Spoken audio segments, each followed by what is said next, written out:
1 week na si Teresa sa kondo ni Leon, pero hindi na ulit siya lumabas pa doon. Simula na mangyari ang insidenteng iyon nang maabutan siya ni Leon sa labas ng park, tinigil na niyang lumabas. Kapag may kailangan na lamang siyang bilhin, siya ang bumibili kaysa magpa-deliver dahil mas makakatipid siya doon. Di rin kasi siya binibigyan ng pera ni Leon. Kahit iniwanan siya ng pangmerienda, hindi nito ginagawa. Sa labas na rin ito kumakain simula na magluto siya ng sinigang na maanghang. Nagkakape na lamang ito sa kondo bago magtungo sa opisina nito. Siguro doon na ito kumakain hanggang dinner. Siya naman, puro prito lamang ang niluluto. Noong una nga niyang pagpiprito, takot na takot pa siya sa mantika kasi ang sakit mantalsik. Naubos na nga ang pinamili nila noon, Leon, kaya puro instant noodles na lamang kinakain niya. Kadalasan din di na siya nagsasaing kasi kadalasan nasisira lang. Gusto na nga sana niya mag-grocery kaya lang, di naman niya alam ang patungong department store, kaya tagtitiis na lamang siya sa mga instant noodles. Di man lang kasi i-check ni Leon na wala na siyang grocery. Pati mga delata na ubos na rin niya. Ayaw naman niya makiusap dito na samahan siya o ipag-grocery siya dahil baka mabulyawan na naman siya nito. Tsaka palaging hangin na lamang siya kung ituloy nito sa bahay kapag nandoon ito, ni hindi nga siya nito kakausapin. Kapag dumarating ito galing trabaho, diretso ito sa kwarto nito at hindi lumalabas. Di na rin siya nito muling ginagalaw na pinagpapasalamat na rin niya dahil ang kinatatakot niya baka magbunga iyon at batigyang siya din ang kawawa sa huli. Para naging okay na naman ito at si Ate Adela niya. Palagi kasi magka-video call lamang ito. Minsan kasi lumalabas ang room nito si Leon sa gabi para kumuha ng tubig o kung ano. Siya naman ay nagkukunwaring tulog na sa may sofa. Minsan nga, narinig pa niya si Adela na pinagtatawanan siya na sa sofa pala siya natutulog. Sabi nga niya, buti yun sa kanya. Bagay lang doon sa isang katulad niyang haliparot. Maya-maya, may nag-doorbell. Napabalik ko siya ng bangon dahil baka si Raymond iyon. Malapit na kasing dumating ito at baka isipin nito na pinapapasok ng lalaki sa loob ng unit ito nang hindi nito alam. Mahirap na, baka mabugbog na talaga siya nito. Ngunit nakinggulat niya na makita sa monitor, sa loob, na ang mama at papa niyang nasa labas ng pinto. Nataranta siya. Hindi maaaring mapansin ng mga itong sa sofa siya natutulog.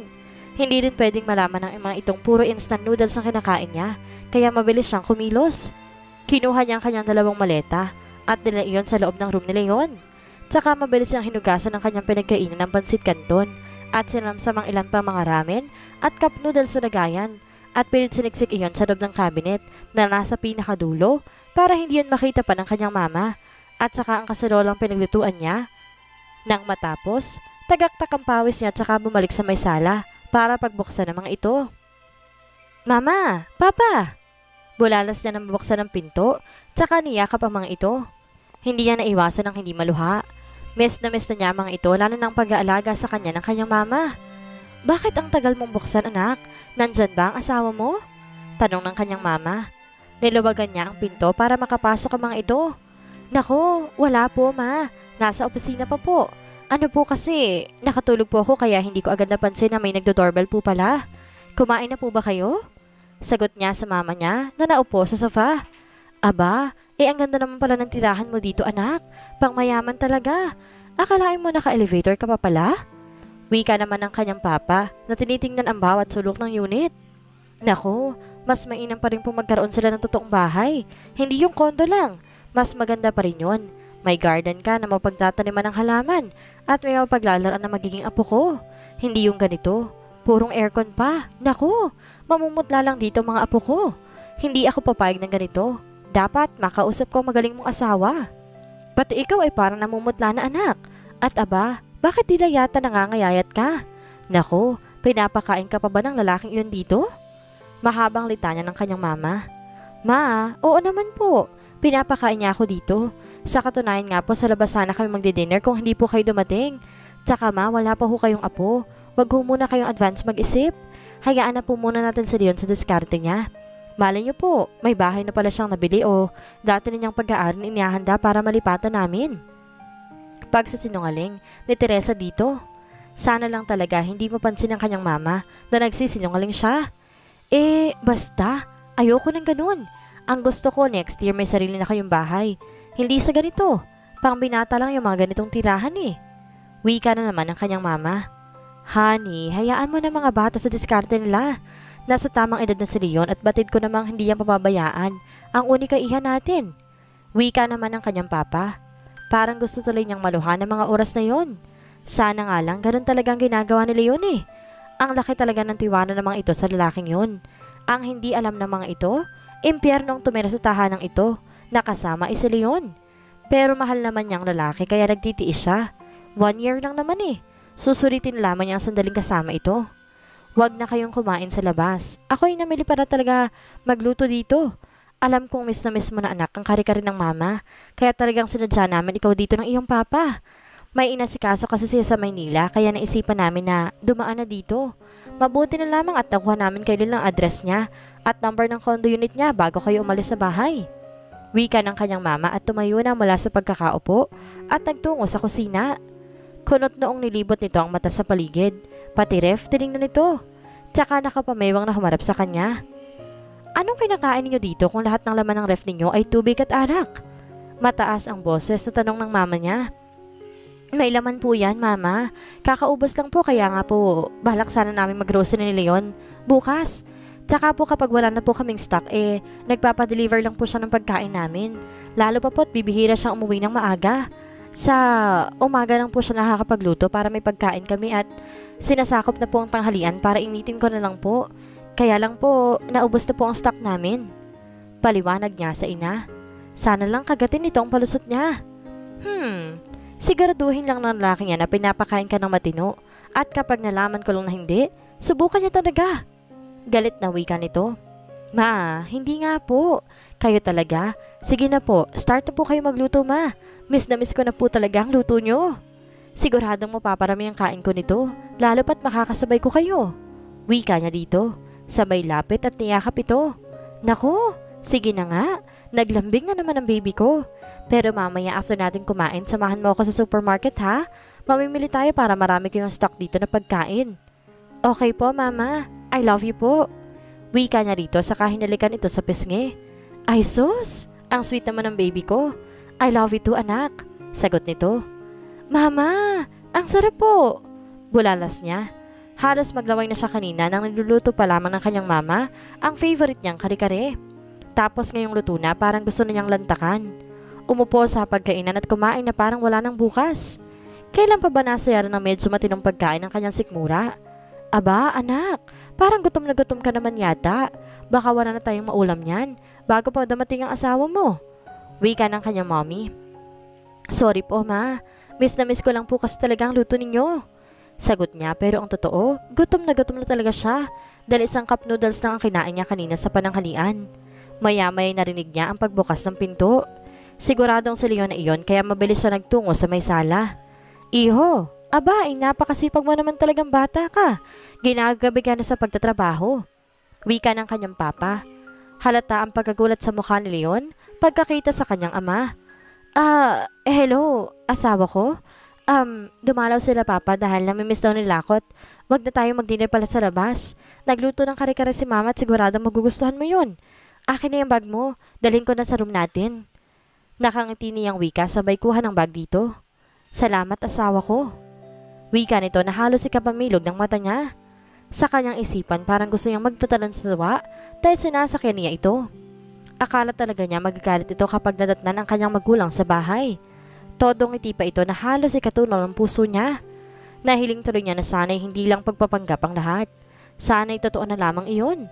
Ang sarap kasi sa pakiramdam na tawagin siya nitong asawa ko.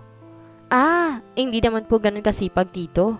Bale may konting problema po kasi pa sa opisina kaya medyo ginabi. Wika nito at nakita niyang nagmano ito sa kanyang papa at mama. Ano ka ba naman anak? Asawa ka ng unika iha namin kaya dapat lamang na mama at papa na itawag mo sa amin. Mas magiging palagay din kami kapag ganoon. Narinig niyang wika ng kanyang papa. Hindi na niya hinintay pa ang isasagot dito ng kanyang asawa. Minabuti na lamang niyang magtungo na sa kwarto para ayusin ang bag nito. First time niyang nahawakan ng personal na gamit ito. Kasi kahit mga hinubad nitong damit, ayaw nang ipagalaw sa kanya. Nilabhan niya kasi nung una pero hindi nito nagustuhan kaya hindi na siya nito pinapayagang labhan yun. Maging ang pumasok at maglinis sa room nito. Maya-maya, pumasok na ito sa silid. Medyo kinabahan siya dahil nakasimangot ito. Kumuha ito ng damit sa cabinet at walang babalang naghubad sa harapan niya.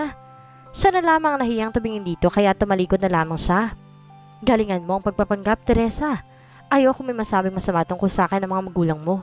At huwag na huwag ka magkakamaling magsumbong ng setup natin dito. Kung hindi, lagot ka talaga sa akin. Ayoko masira sa kanila dahil kapag naanal na ang kasal natin, gusto kong okay pa rin ang relasyon namin bilang tita at tito ng aking mahal na future wife na si Adela, kaya umayos ka. Singhal nito sa kanya na halos ikadurog na ng kanyang puso. Napatulala na lamang siya at naluha, pero pinigilan niyang hindi magtuloy-tuloy iyon. Mahirap na at baka mahalata ng kanyang mama at papa na umiiyak siya. Huminga na lamang siya ng malalim at hinamig ang sarili.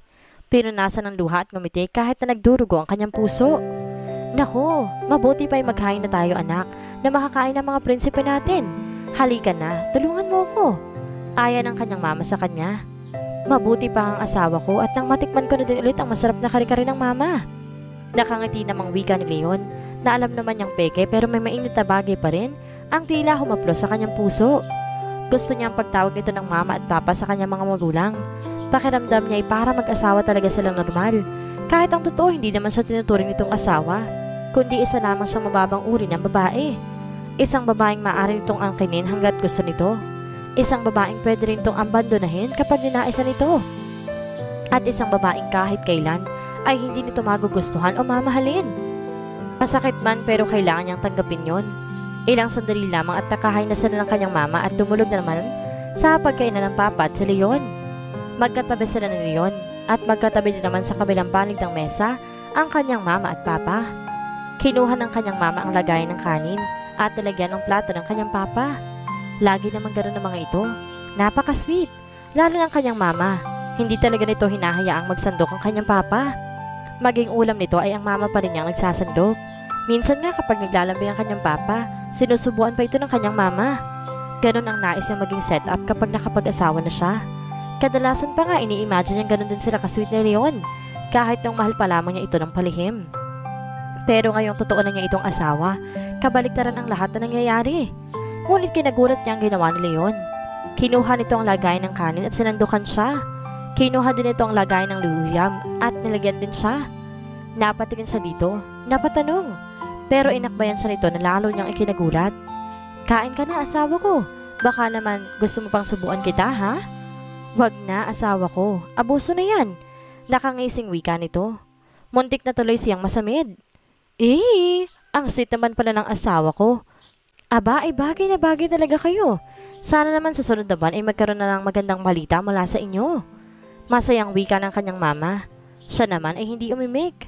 Hindi pa rin kasi nagsisingkin sa utak niya ang ginagawang kababalaghan ni Leon. Kailan pa ba ito naging sweet sa kanya? Kailan pa ito naging maalaga sa kanya? Sana lang totoo na ang lahat. Para nang sa ganun maging masaya na talaga sila. Pero hindi Batid naman niyang puro pagpapanggap lamang ang lahat. Anong ibig sabihin ninyo, mama? Gusto niyo na po ba magkaapo agad kami? Sa amin ni Teresa? Nakangiting tanong ni Leon sa kanyang mama na muntik pa siyang mabulunan dahil doon. Aba, matanda na rin kami anak. Kailangan mabigyan niya agad kami ng apo nitong si Teresa. Nag-iisa lang ang batang yan kaya gusto ko magkaroon ng maraming apo mula sa inyo. Wika naman ng kanyang papa. Papa, kumain na nga lang po tayo. Kayo po talaga napakaaga pa po para pag-usapan yan. Mahigit 1 linggo na lang po kaming kasal. Wika naman niya. Di niya kasi kinakaya pang usapan ng mga ito. Alam naman niyang imposible ang nais ng mga ito. Okay po, mama, papa. Next month po sigurado magkakaapo na kayo. Tudoblehin ko po ang pagkain para makabuo kagad kami ni Teresa. Diba asawa ko? Nakangiting wika nito at kinindatan pa siya. Napamulagat si Teresa dito at pakiramdam niya umakit lahat ng dugo niya sa mukha dahil pulang-pula na iyon. Hays, sa sahig ka matulog. Hindi ako sanay na may katabi. Galit na singhal kay Teresa ni Leon. Sabay bato ng panlatag at isang unan sa sahig. Matapos kasi nilang kumain kanina, nagkwentuhan pa muna sila saglit ng kanyang mga magulang. Halata ang pagkagilo ng mga ito kay Leon.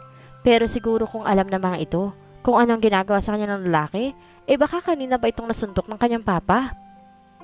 Ang isa lamang pinagpapasalamat ni Teresa kay Leon ay naging mabuti naman ang pakikitungo nito sa kanyang mga magulang. Akala niya magpapakita din ito ang kasamaan o ugali sa mga ito. Mabuti na lamang at kahit papaano, kinonsidera nito ang mga magulang niya ang kaharap. Pinulot niya ang unan at panlatag na iba na ito nito sa sahig, tsaka hindi umimik na nilatag iyon sa sahig. Kahit naman siya ay ayaw itong katabi. Di rin naman siya sanay matulog na may katabi, lalo pa at lalaki. Pero syempre, kung ito mismo ang hihiling ni Leon, sino naman siya para tumanggi, hindi ba? Sa sana natulog ang kanyang mga magulang. Kahit anong pilit ni Leon na sa kwarto na nito matulog ang dalawa, ayaw talaga ng mga ito. Sabi pa ng mama niya, dapat daw sanayin na nilang palagi magkatabi sa pagtulog. Alam naman daw ng mga ito na nagkakailangan pa sila dahil nga bago pa lamang silang ikinasal. Kaya nagpumilit ang mga itong sa sala na lamang matulog. Naglabas ng ekstrang kutsyon si Leon para matulugan ang kanyang mga magulang.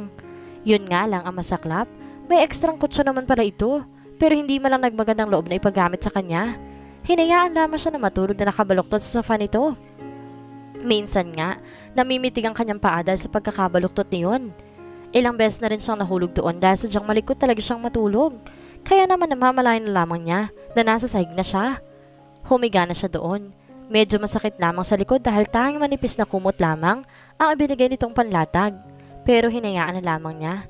Humiga siya doon at kapag kuway pumikit na dahil medyo nakaramdam na siya ng antok dahil pasado 11:00 na ng gabi.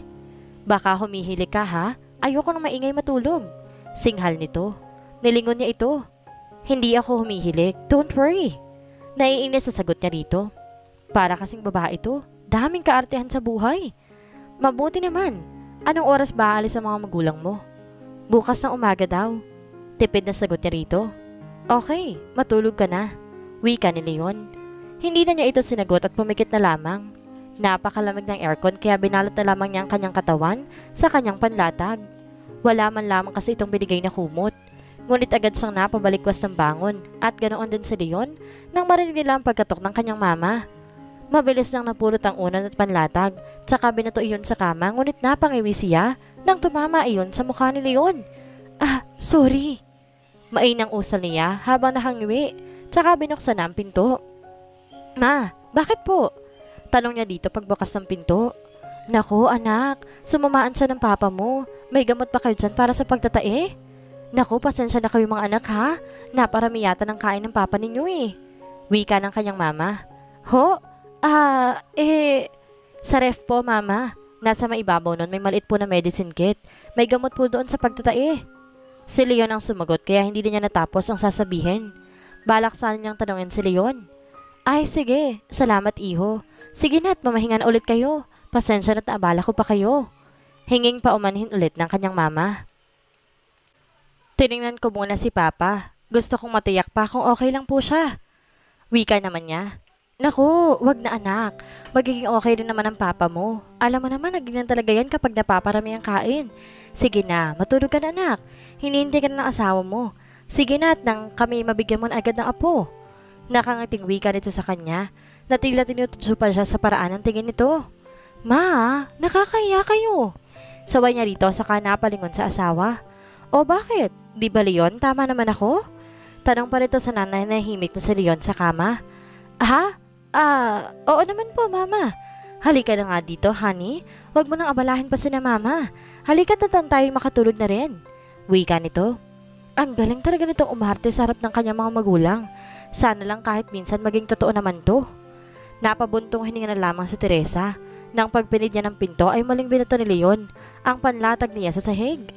At sa mukha naman niya binato ang unan. Sa pulsa sa mismong mukha. Muntik pa siyang matumba dahil niya inaasahan ng pagbato nito. Kaya nawalan siya ng balanse. Buti na lamang na itukod niya ang kamay sa may pinto. Honey mong mukha mo. Matulog ka na nga. Singhal pa nito sa kanya. Paoyang pambinanggit ang katagang honey na itinawag dito sa kanya. Pwede namang wag kang mambato Sabihin mo na lang sana hindi yung mananakit ka pa.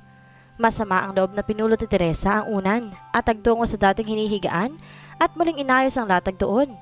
Ngunit pahiga pa lamang siya na may kumatok ulit sa pinto kaya mabilis siyang dadampot ulit ang kumot. Binato sa mukha ni Leon at kasunod ang unan. Sapul ulit sa mukha.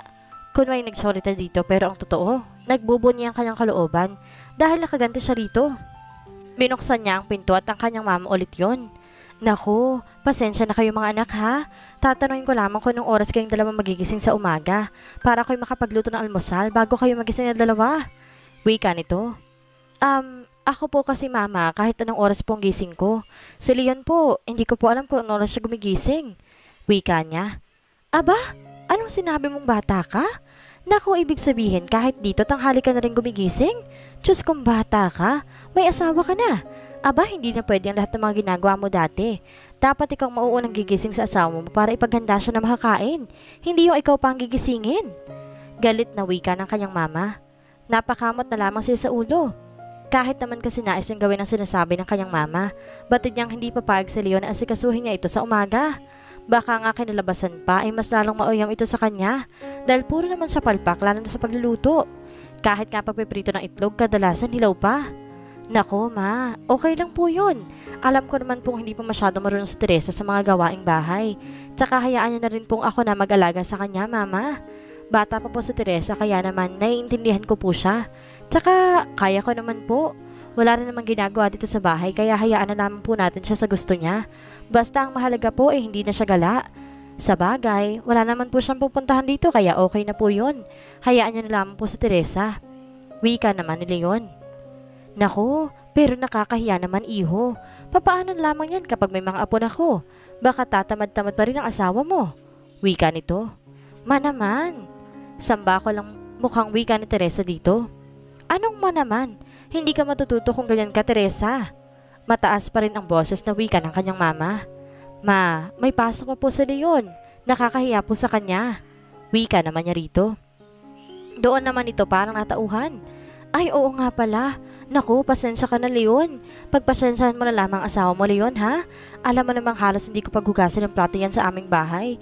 Kaya talagang wala yung alam na gawaing bahay. Wika ng kanyang mama. Wala pong problema yon, ma. Naintindihan ko naman po yun. Sige po, magpahinga na po kayo, mama. Mga alas 5 po, gising na ako niyan, pero wag na po kayo mag-abala pang magluto. Magpapadeliver na lang po tayo bukas.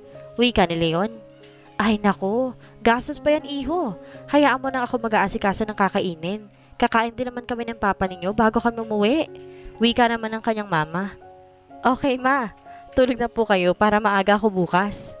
Nakangiting wika niya rito. Pero ang totoo, nais naman niyang tumigil ng kanyang mama sa pangsasermon sa kanya. Ay siya, sige na anak, matulog na kayo dyan. Wikang muli ng kanyang mama. Sige po mama, good night po. Wika na lamang niya.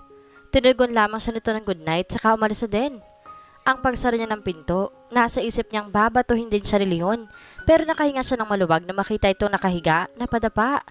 Akmang kukuhain na sana niyang unan at panlatag na sa ibabaw ng kama nito.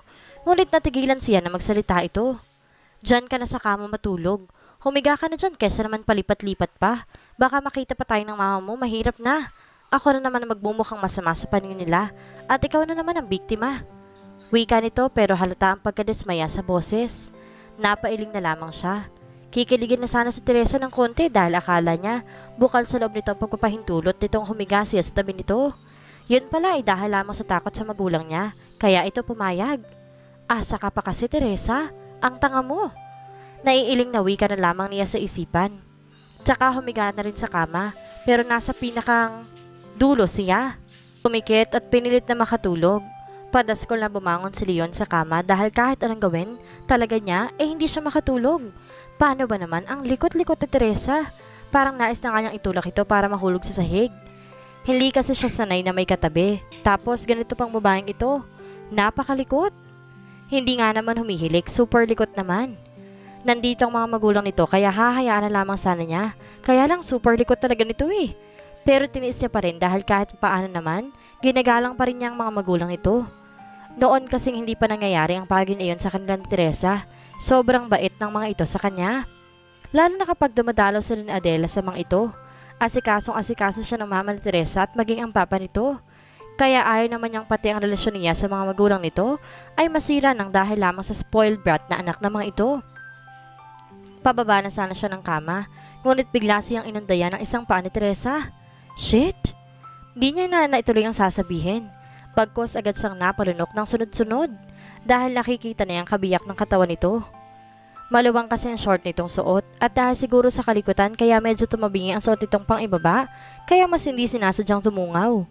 Hindi tuloy niya malaman kung anong gagawin. Agad-agad din kasi siyang naapektuhan ng tanawing iyon. Ang kanyang alagay anime may sariling buhay at kusa iyong nanigas at tumayo. Damn! Napamura tuloy siya ng wala sa oras. Ilang araw niyang nagagawang paglabanan ng tukso. Ilang araw na niya itong iniiwasan o kahit nga tingnan dahil hindi niya talaga makontrol ang sarili. Ewan ba niya? Parang nahuhumaling na siya sa alindog dito. Pero mahal niya si Adela at ayaw niya itong patuloy nilokohin. Ang alam nito, huling may nangyari sa kanila Teresa ay noon lamang birthday nito. Pero lingid sa kaalaman nito na ilang beses na ring may nangyari sa kanila dito sa mismong kondo niya. Kaya nakokonsensya na siya. At isa pa, siya mismong nagtakda na huli na ng pamagitang iyon sa kanila Teresa sa bahay namang ito. Pero kinain din niya ang kanyang sinabi dahil unang gabi pa lamang nila magkasama sa kondo may namagitan na ulit sa kanila.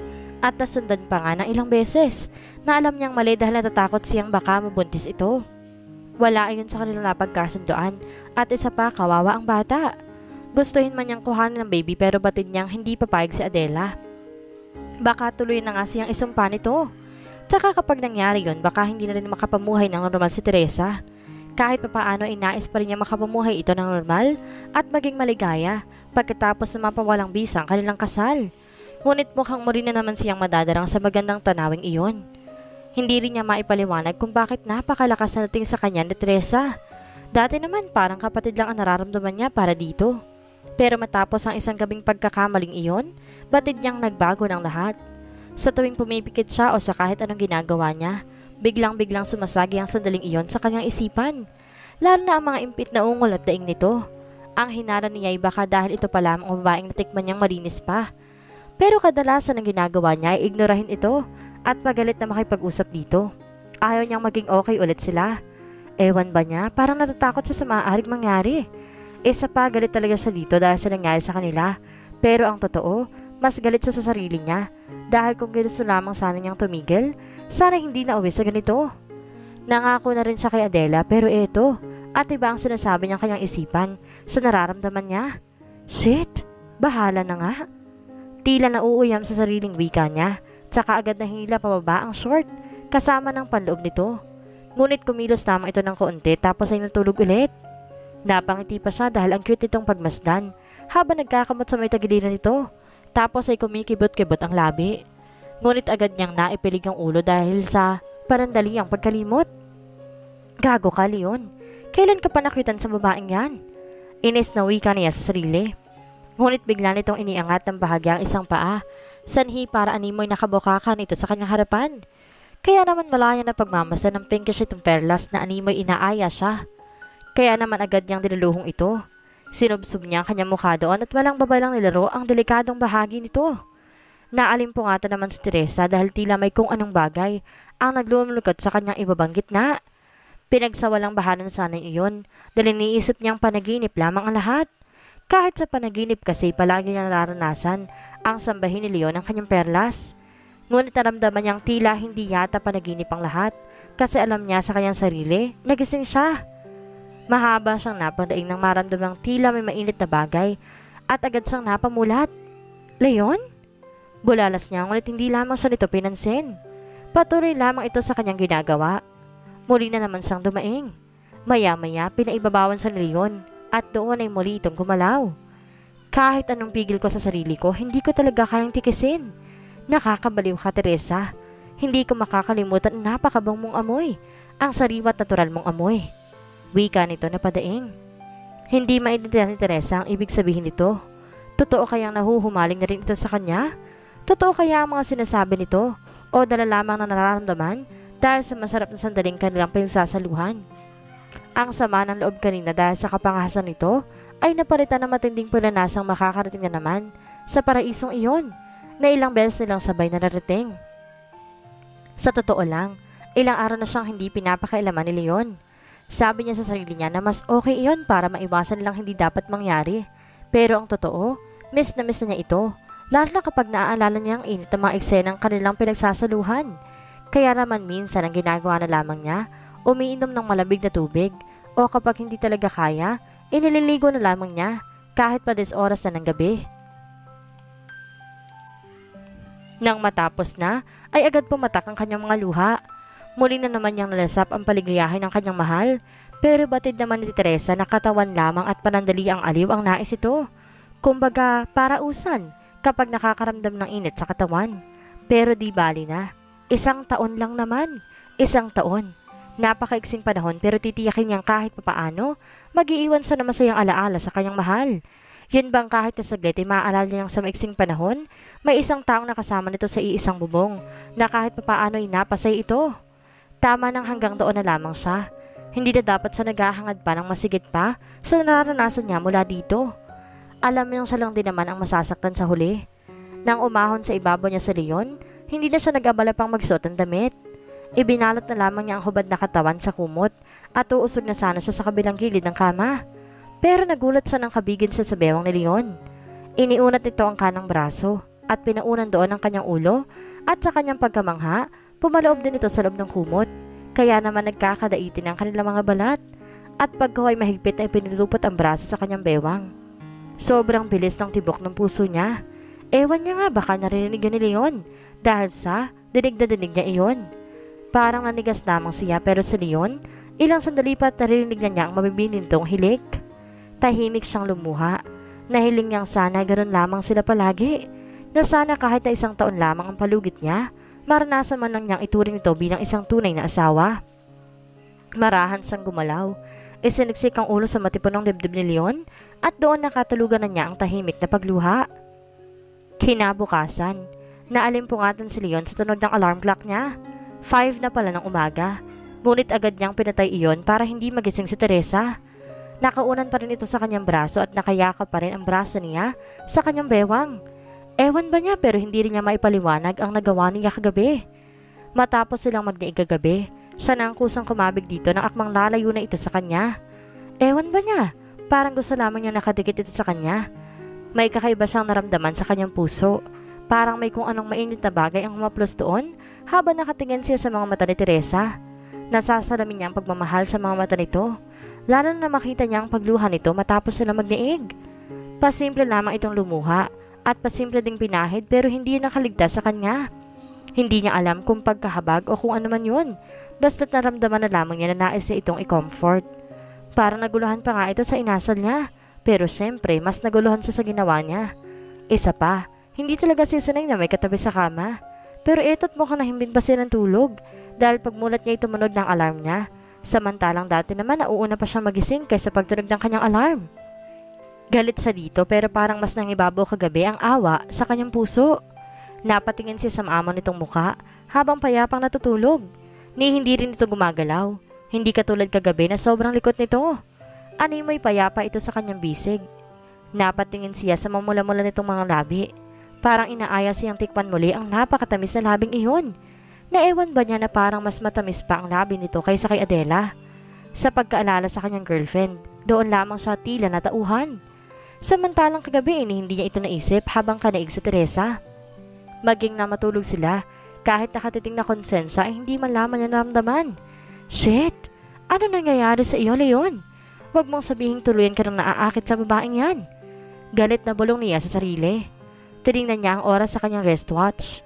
Kailangan na niyang kumilos dahil pasado 5 na. Kaya dahan-dahan niyang inalis ang kamay ni Teresa sa kanyang bewang. Pwede naman sana niya itong itulak na lamang, kaya lang, napakasarap ng tulog nito. Parang nakokonsensya siya na basta na lamang itong gisingin.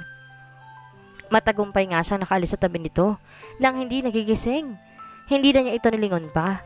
Matapos magbalabal ang tuwalya sa kanyang bewang, lumabas na siya ng kanyang silid para maligo. Tiyak din niyang gising na ang mama ni Teresa.